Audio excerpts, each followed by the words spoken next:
नमस्कार दोस्तों, हाल ही में 4/10/2021 को ईपीएफओ कर्मचारी भविष्य निधि संगठन की ओर से एक प्रपत्र जारी किया गया था, जिसमें कि ईपीएस 95 पेंशन धारकों की पेंशन वृद्धि क्यों नहीं हो रही है, इसके बारे में उन्होंने यहाँ पर अपडेट दिया था, जिसके बारे में एक पर्सनल वीडियो में हमने आपको यहाँ पर जानकारी दे रखी है। ऐसा ही एक प्रपत्र ईपीएफओ मुख्यालय कर्मचारी भविष्य निधि संगठन भिकाजी कॉम्प्लेक्स न्यू दिल्ली की तरफ से यहाँ पर जारी किया गया है, जो कि 1 अक्टूबर 2021 को यहाँ पर जारी किया गया है, जो कि श्री बनवारी लाल उपाध्याय जी के प्रपत्र 2/8/2021 के अवलोकन में यहाँ पर दिया गया है, जिसका सब्जेक्ट है कर्मचारी पेंशन योजना 1995 के तहत स्वीकृत लाभों में सामाजिक व समरूपता के अभाव में वर्तमान कर्मचारी पेंशन योजना में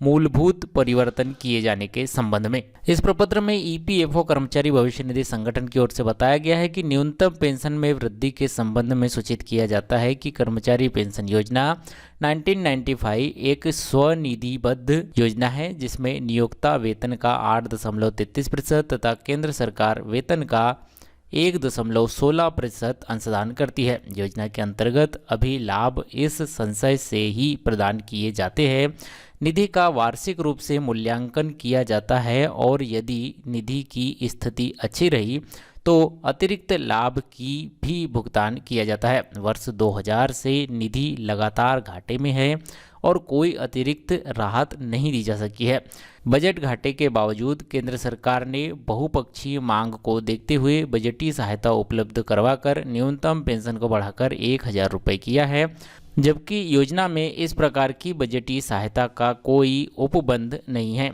योजना की वित्तीय व्यवहार्यता से समझौता किए बिना पेंशन राशि बढ़ाना संभव नहीं है। कर्मचारी पेंशन योजना 1995 के अंतर्गत महंगाई भत्ते के संबंध में यह सूचित किया जाता है कि कर्मचारी पेंशन योजना 1995 की समीक्षा हेतु केंद्र सरकार द्वारा वर्ष 2009 में गठित विशेषज्ञ समिति द्वारा महंगाई को निष्क्रिय करते हुए पेंशन को सूचकांक से जोड़ने के मामले में विचार किया गया था और इस कर्मचारी पेंशन योजना 1995 जैसी निधिबद्ध योजना के लिए व्यवहारिक नहीं पाया गया। कर्मचारी पेंशन योजना 1995 में नियोक्ता तथा सरकार का अंशदान 8.33% तथा 1.16% की दर से निर्धारित है। अतः लाभों के मूल्य को मुद्रास्फीति से जोड़कर इसे बिना निर्धारित किए नहीं छोड़ा जा सकता, क्योंकि मुद्रास्फीति परिवर्तनशील है। अतः कर्मचारी पेंशन योजना 1995 जैसी परिभाषित अंशदान तथा परिभाषित लाभ वाली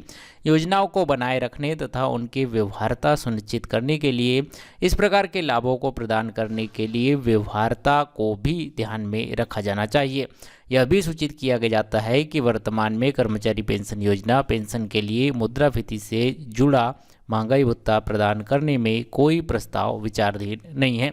यानी कि जो कर्मचारियों की न्यूनतम पेंशन की मांग है वो भी अभी यहाँ पर पूरी करना ईपीएफओ के लिए संभव नहीं है, और कर्मचारियों की जो डीए महंगाई भत्ते से जोड़ने की मांग है उस पर भी कोई प्रस्ताव विचाराधीन नहीं है। यानी कि ऐसा कोई प्रस्ताव भी अभी सरकार के पास नहीं चल रहा है। इसी प्रपत्र के अगले पेज में यहाँ पर बताया गया है कि 1 अप्रैल 2019 को एक संक्षिप्त आदेश द्वारा सुप्रीम कोर्ट ने कर्मचारी पेंशन योजना 1995 में 2014 के संशोधन को रद्द करने वाले माननीय केरल उच्च न्यायालय के फैसले के खिलाफ ईपीएफओ की अपील को खारिज कर दिया, जिसके बाद ईपीएफओ श्रम और रोजगार मंत्रालय भारत सरकार ने अपने 2019 के फैसले की समीक्षा करने के लिए माननीय सर्वोच्च न्यायालय के समक्ष एक याचिका दायर की। बाद में सुप्रीम कोर्ट ने आदेश दिया कि चूंकि इस मुद्दे में बड़े वित्तीय निहितार्थ है, इसीलिए इसे विस्तार से सुना जाना चाहिए। फिलहाल इस मामले पर सुनवाई माननीय सुप्रीम कोर्ट में चल रही है। यह सूचित किया जाता है कि वर्तमान में 95 के अंतर्गत सरकार के भाग में 1.16% से 8.33% की वृद्धि वित्तीय कठिनाइयों के कारण संभव नहीं है।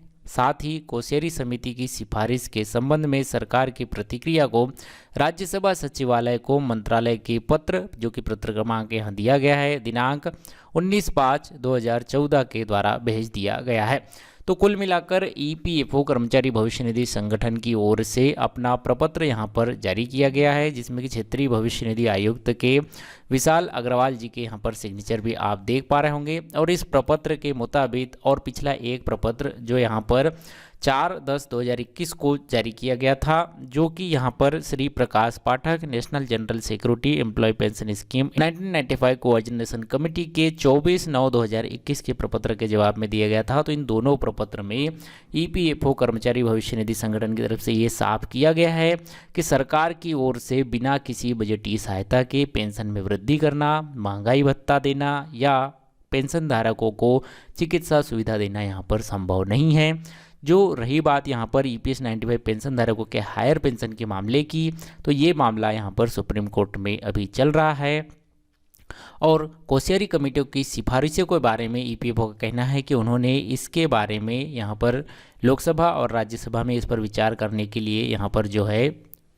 इस प्रस्ताव को आगे भेजा है, लेकिन इस पर भी लोकसभा और राज्यसभा में कई बार बातें हो चुकी है और ऐसा कोई भी फाइनल डिसीजन, फाइनल निर्णय निकल कर नहीं आया है। साथ ही यहाँ पर ईपीएफओ के इस प्रपत्र से ये भी यहाँ पर साफ होता है कि इस तरह का कोई प्रस्ताव यहाँ पर जो है ईपीएफओ के पास विचाराधीन नहीं है। यहाँ पर कई समितियाँ, कई लोग अपने अपने स्तर पर संघर्ष कर रहे हैं, अपने अपने स्तर पर प्रयास कर रहे हैं, सरकार तक जा रहे हैं, विधायकों, सांसदों, महोदयों, मंत्रियों से मिल रहे हैं, लेकिन अभी तक ईपीएफओ के पास ऐसा कोई प्रस्ताव यहाँ पर विचाराधीन नहीं है।